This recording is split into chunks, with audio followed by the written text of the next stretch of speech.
আসসালামু আলাইকুম বন্ধুরা, কেমন আছেন? আশা করছি সকলে ভালো আছেন। আমি ফ্রিল্যান্সার মাসুদ। আমি ফ্রিল্যান্সিং করি, আপনারা জানেন। আর আমার আরও একটি জব রয়েছে। আমি একটি কোম্পানিতে ইঞ্জিনিয়ারিং পদে চাকরি করি, স্কয়ার গ্রুপ। আর এটা হচ্ছে আমার একটা সাইড পেশা, মানে একটা অপশনাল একটা ইনকামিং সোর্স। আমার অনলাইন জব, ফ্রিল্যান্সিং করি।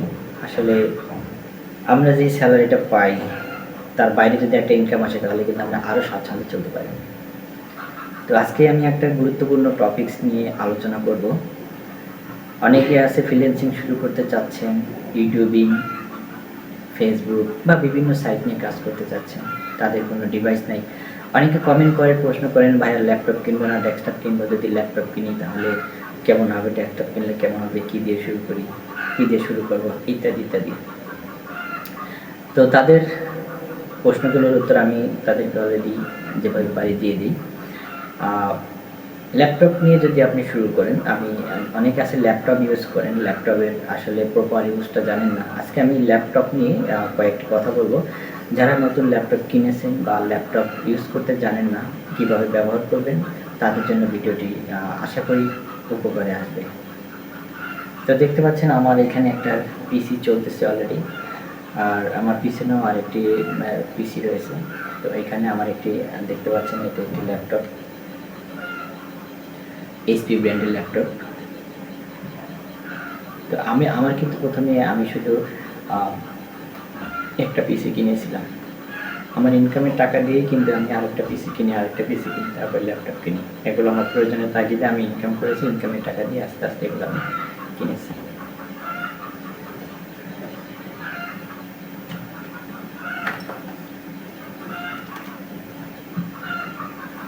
যে ল্যাপটপটি আমার হাতে দেখতে পাচ্ছেন, এটা হচ্ছে এইচপি ব্র্যান্ডের একটি ল্যাপটপ। তো এই ল্যাপটপ কীভাবে ইউজ করবেন এবং দীর্ঘদিন ব্যবহার করবেন, বিশেষ করে ব্যাটারি ব্যাকআপ, আমি সেই বিষয়ে একটি ভুলের কারণে কিন্তু ব্যাটারি সমস্যা হয়। ল্যাপটপকে লং লাস্টিং করাবেন কিভাবে এবং কিভাবে ব্যবহার করবেন, কি কি ভুলের কারণে আপনার ল্যাপটপ অল্প সময়ে ড্যামেজ হতে পারে, মেকারের কাছে নেওয়া লাগতে পারে। আর আপনি একটু সচেতন হলে বা এই কারণগুলো জেনে যদি ব্যবহার করেন, তাহলে আপনার কিন্তু কোনো মেকারের কাছে যেতে হবে না। আপনি দীর্ঘদিন ব্যবহার করতে পারবেন এবং আপনার ব্যাটারি সমস্যা হবে না, ব্যাটারি ভালো ব্যাকআপ পাবেন। ছোটোখাটো ভুলের কারণেই কিন্তু এই ল্যাপটপগুলোর সমস্যা হয়।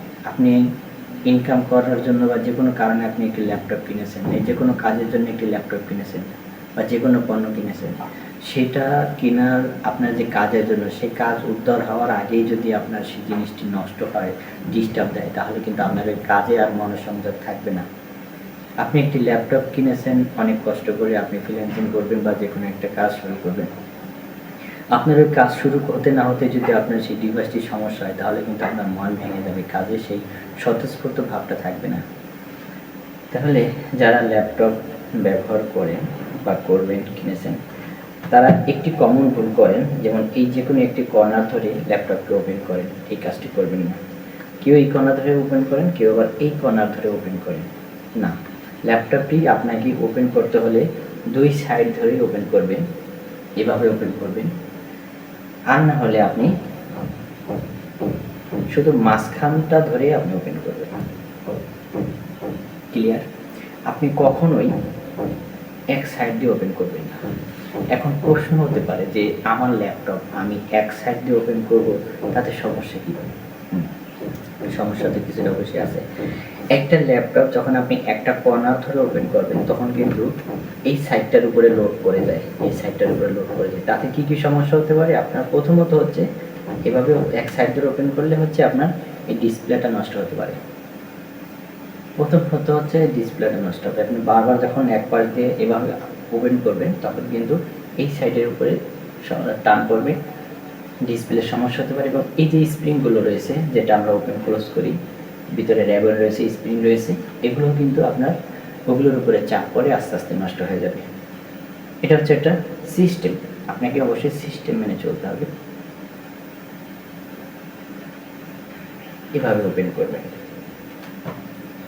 তারপরে এখানে দেখতে পাচ্ছেন যে অনেকগুলো পোর্ট রয়েছে, কোন পোর্টের কী কাজ, এগুলো আমি এখন একটু পরিচয় করিয়ে দিচ্ছি। তারপরে ব্যাটারি সমস্যা কীভাবে সমাধান হবে, ব্যাটারি কীভাবে লং লাস্টিং করবেন, এবং কি কি জিনিস মেনটেন করলে আপনার ল্যাপটপ আপনি দীর্ঘদিন ব্যবহার করতে পারবেন, প্রত্যেকটি জিনিস আমি স্টেপ বাই স্টেপ বলে দিচ্ছি। আপনারা শুধু ধৈর্য সহকারে ভিডিওটি কন্টিনিউ করেন। এখানে যে পয়েন্টগুলো দেখতে পাচ্ছেন, এই যে দেখতে পাচ্ছেন, এটা হচ্ছে হেডফোনের পয়েন্ট। এটার ভিতরে হেডফোনের পিন ঢোকালে আপনি কানে নিয়ে আপনার ল্যাপটপের যে মিউজিক বা সাউন্ড সিস্টেম আপনি ব্যবহার করতে পারবেন। তারপরে দেখতে পাচ্ছেন এটা হচ্ছে একটি মোবাইলের চার্জিংয়ের ব্যবস্থা রয়েছে। এখানে দেখতে পাচ্ছেন এটা হচ্ছে একটি HDMI পোর্ট। তারপরে দেখতে পাচ্ছেন এখানে দুটি রয়েছে USB পোর্ট। এই USB পোর্টের মাধ্যমে আপনি মোবাইল চার্জ দিতে পারবেন, এক্সট্রা মাউস ব্যবহার করতে পারবেন এবং এক্সট্রা কিবোর্ড ব্যবহার করতে পারবেন। আর এই যে পয়েন্টটা দেখতে পাচ্ছেন, এটা হচ্ছে নেট ব্রাউজিংয়ের জন্য সরাসরি আপনি নেটের কেবল এখানে কানেকশন দিয়ে ব্যবহার করতে পারবেন। এছাড়া ল্যাপটপে কিন্তু অটোমেটিক কেবল ছাড়াও আপনি ওয়াইফাইয়ের মাধ্যমে নেট ব্যবহার করতে পারবেন, সেটা মোবাইল দিয়ে হোক আর ব্রডব্যান্ড লাইন হোক, আপনি কিন্তু ব্যবহার করতে পারবেন। আর কেউ যদি কেবল কানেকশন দিয়ে সরাসরি ব্যবহার করতে চান তাও পারবেন। আর এখানে একটি পয়েন্ট দেখতে পাচ্ছেন, এটা হচ্ছে আপনার একটা এক্সট্রা হার্ড ডিস্ক ব্যবহার করার জন্য একটা পয়েন্ট দিয়েছে। তাহলে আমি আবার বলছি, প্রথম হচ্ছে হেডফোনের পয়েন্ট, তারপর হচ্ছে একটা মোবাইলের USB পয়েন্ট, তারপর হচ্ছে HDMI পয়েন্ট, তারপর দুটি হচ্ছে USB পয়েন্ট, তারপর হচ্ছে নেট কানেকশন পয়েন্ট, তারপরে হচ্ছে এক্সট্রা হার্ড ডিস্কের পয়েন্ট। আমি এই পাশে দেখে নিচ্ছি এই পাশে কী কী আছে। এপাশে আসলে তেমন কিছুই নেই। এপাশে হচ্ছে একটি DVD ডিস্ক রাখার জন্য, মানে DVD রাইডার ডিস্ক, এখান থেকে ডিস্ক প্রবেশ করানো হয়। এছাড়া আর এপাশে তেমন কিছু নেই।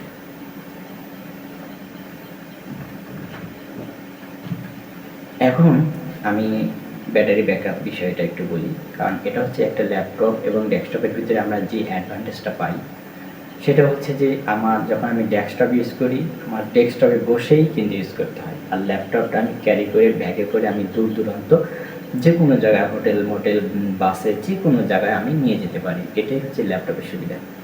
এখন আমি যে কোনো জায়গায় নিয়ে গেলেই তো হবে না, আমি বাসে বসে ব্যবহার করব, আমার ব্যাকআপ থাকতে হবে, আমার ব্যাটারি ব্যাকআপ থাকতে হবে। এখন এই ল্যাপটপের ব্যাটারি আপনার ব্যাকআপ থাকার সুবিধাটাই হচ্ছে ল্যাপটপের সুবিধা। আপনি যে কোনো জায়গায় নিয়ে যাবেন, আপনার ব্যাটারি ব্যাকআপ দিতে হবে, তাহলে আপনি নিতে পারবেন, যে কোনো জায়গায় ওপেন করতে পারবেন। আপনার ব্যাটারি ব্যাকআপ থাকতে হবে। আপনার যদি দেখা গেছে আপনি নিয়ে গেছেন 5 মিনিট পরে ব্যাটারি আর ব্যাকআপ দিচ্ছে না, আপনার আবার বিদ্যুতের প্রয়োজন আছে, তাহলে আপনার ল্যাপটপ থাকা না থাকা সমান কথা। আপনি আবার কোথায় সেই চার্জিং পয়েন্ট খুঁজবেন, চার্জ দেবেন, তারপরে সেজন্য ভালো ব্যাকআপ হচ্ছে একটি ল্যাপটপের সবচেয়ে সুবিধা। এখন প্রশ্ন হচ্ছে ভালো ব্যাকআপ আপনি কিভাবে দিবেন, আপনার ব্যাটারি ভালো ব্যাকআপ আপনি কিভাবে দিবেন। আপনারা জানেন যে অনেকে হয়তো জানেন, অনেকে জানেন না, আমি বলে দিচ্ছি। এই যে ল্যাপটপের মাধ্যমে বিদ্যুৎ চলে যাওয়ার পরে, ল্যাপটপের ভিতরটা ব্যাটারি আছে, বিদ্যুৎ চলে যাওয়ার পরে এই ব্যাটারি দিয়ে কিন্তু আবার মোবাইল চার্জ করা যায়। আপনার বিদ্যুৎ চলে গেছে কিন্তু ল্যাপটপে আপনার চার্জ আছে, এখন ওই চার্জ দিয়ে যদি আপনি মোবাইল চার্জ দেন তাহলে কিন্তু আপনার ব্যাটারির সমস্যা হবে।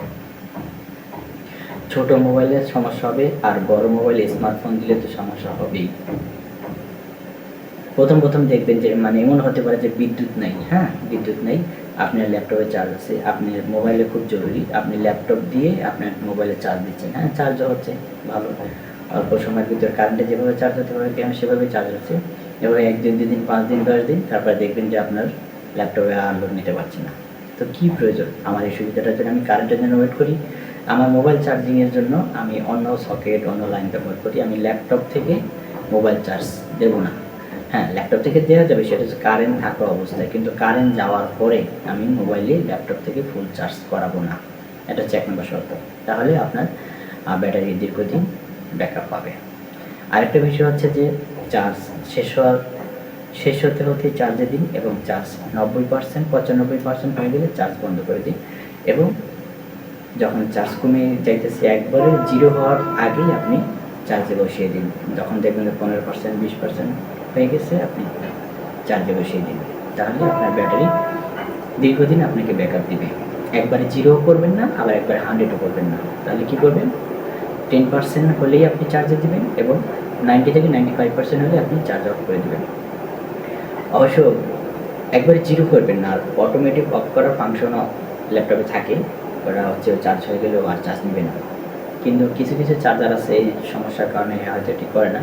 আপনি যখন বুঝতে পারতেছেন 95% হয়ে গেছে, আপনি অফ করে দেবেন। এটা গেল চার্জিংয়ের বিষয়, ব্যাটারির বিষয়। এখন হচ্ছে এই ল্যাপটপটি আপনি কীভাবে ব্যবহার করবেন, কোথায় ব্যবহার করবেন, কীভাবে ব্যবহার করলে আপনি এটাকে দীর্ঘদিন ব্যবহার করতে পারবেন। আমরা একটা ভুল করি, সেটা হচ্ছে ল্যাপটপের সুবিধা পেয়ে আমরা বিছনায় নিয়ে যাই, বিছনায় নিয়ে শুয়ে শুয়ে আমরা ব্যবহার করতে থাকি। একটা সময় দেখা গেছে যে আমি ল্যাপটপ ব্যবহার করে, ল্যাপটপ বন্ধ না করেই আমি বিছনার উপর রেখে দিলাম। মানে ক্লান্ত হয়ে গেছি, আমি একটু রেস্ট নিচ্ছি।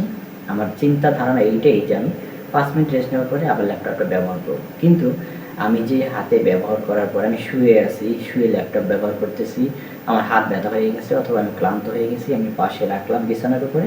তারপর আমি ভাবলাম যে একটু রেস্ট নিই, 5 মিনিট 10 মিনিট পরে আমি আবার ল্যাপটপটা ব্যবহার করব। কিন্তু আমি ঘুমাইয়ে গেছি।